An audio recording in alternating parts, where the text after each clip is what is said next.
मुंबई महापालिकेच्या विरोधी पक्षनेत्या किशोरी पेडणेकर यांना मुलुंडमध्ये नव्यानं उभारण्यात आलेल्या अग्रवाल रुग्णालयाच्या पाहणीदरम्यान संतापजनक अनुभव आला। या पाहणीदरम्यान किशोरी पेडणेकर या दुसऱ्या मजल्यावर लिफ्टमधून बाहेर येताच सभागृहाकडे जाणारा मुख्य प्रवेशद्वार तब्बल 15 मिनिटं उघडलं नव्हतं। आधी या प्रवेशद्वाराला कुलूप होतं, त्यामुळे काही वेळ चावीची शोधाशोध करावी लागली।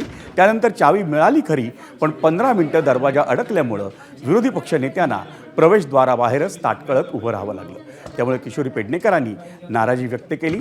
नव्या रुग्णालयात दरवाजाची अवस्था अतिशय वाईट असल्यानं त्यांनी अधिकाऱ्यांना सुनावलं। यावेळी किशोरी पेडणेकर यांच्यासोबत नगरसेविका राजोल पाटीलही उपस्थित होत्या।